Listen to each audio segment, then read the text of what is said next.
se você acompanhou aí na mídia, semana passada o governo federal recomendou então que os quartéis comemorassem devidamente, né, os 55 anos do golpe militar de 1964. Né? É a primeira vez assim, em muito tempo, né, que o governo decide fazer essa orientação. Bom, e saiu uma pesquisa Datafolha sobre essa situação que fala o seguinte: para a maioria da população, 57%, a data não deveria ser comemorada e 36% afirma que deveria ser comemorado, como defendeu o presidente. Outros 7% não souberam ou não quiseram responder a essa pesquisa. Bom, então, apesar de eu achar que 36% é um percentual bastante elevado, né? Mas a maioria da população, então, ela rechaça o regime ditatorial de 64. Surgiram muitas teorias, né, essa semana, né, sobre as pessoas tentando arrumar um nome politicamente correto para justificar a ditadura, mas foi ditadura, ora bolas. Né? A gente tinha um governo constituído. Esse governo, sobre a ideia, né, de ser uma ameaça comunista, ele foi deslegitimado, digamos assim. Né? João Goulart não era comunista, João Goulart era um populista.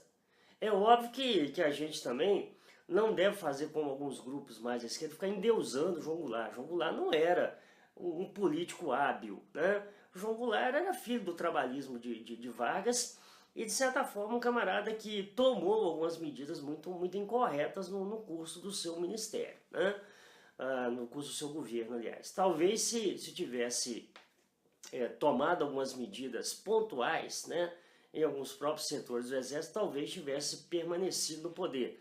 Talvez se tivesse recuado, né, principalmente no quesito da reforma agrária, que era, digamos assim, a ponta, né, digamos, a ponta de lança, né, das reformas de base, talvez tivesse permanecido no poder. Mas fato é que desde do suicídio de Getúlio, que havia uma intenção de romper com a ordem democrática deste nobre país. Né?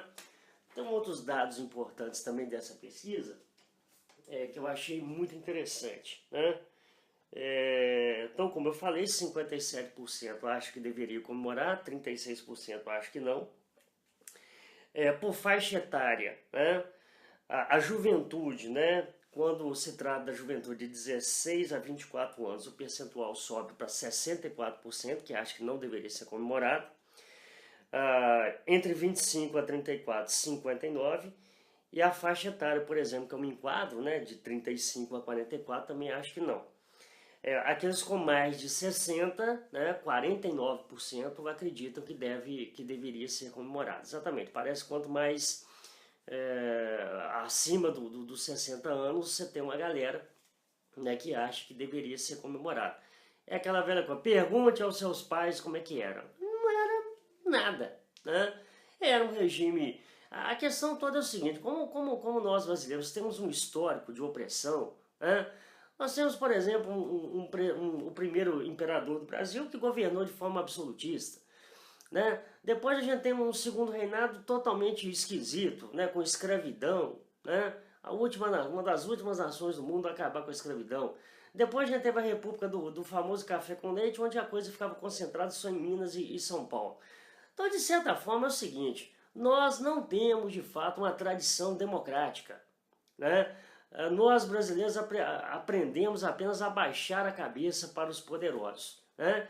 E esse abaixar a cabeça para os poderosos, na maioria das vezes, a gente confunde simplesmente como ordem, né? Como disciplina. Né?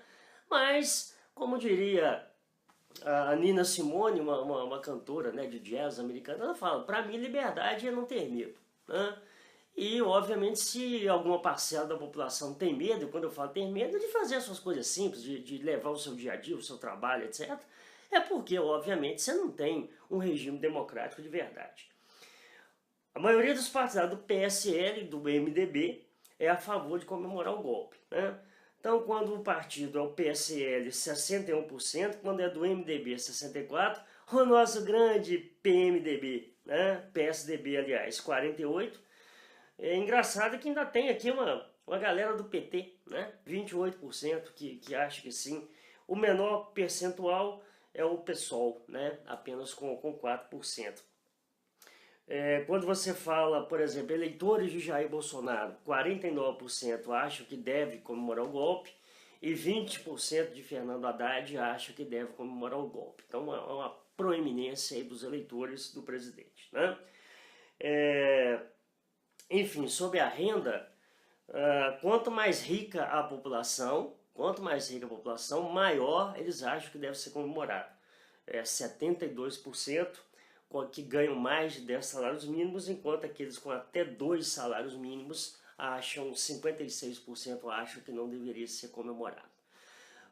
Enfim, uma coisa não se pode negar, não tem como se negar o fato histórico, né?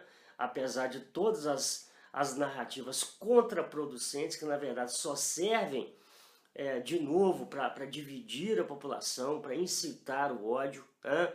Você veja que os militares eles tiveram, né, um bom relacionamento com todos os governos pós-redemocratização, e hoje há um movimento da população exatamente de olhar como é que eu posso dizer, com certa ressalva, né, a atuação das forças.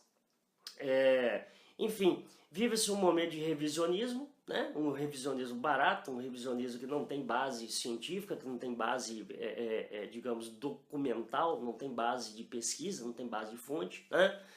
Surgem essas aberrações como nazismo de esquerda, etc., né? De negar que não houve ditadura.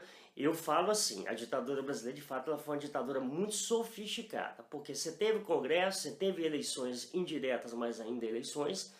Mas eu acho assim, que o grande problema da ditadura foi exatamente a questão do AI-5, né? Os atos institucionais que davam plenos poderes ao presidente da República fazer o que ele quisesse, inclusive fechar o Congresso.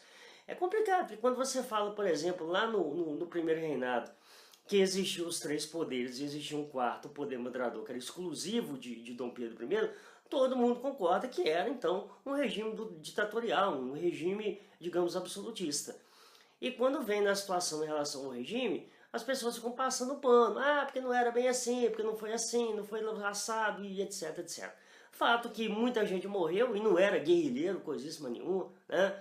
A gente que se relaciona com o pessoal mais antigo, né? Que viveu o período, conhece pessoas, né? A gente tem relatos de pessoas que simplesmente levavam suas vidas dentro da sua normalidade, que foram desaparecidas, mortas, torturadas, simplesmente por pensarem diferente daquilo que estava naquele momento. O grande problema é que foi feita uma lei da anistia, né, uma auto-anistia que perdoou todo mundo, não houve castigo, não houve punição, e aí, obviamente, quando não tem castigo, não tem punição, todo mundo se sente encorajado a fazer de novo ou exaltar aquilo que nunca deveria ser exaltado. Um abraço, valeu. Ditadura nunca mais, viva a liberdade.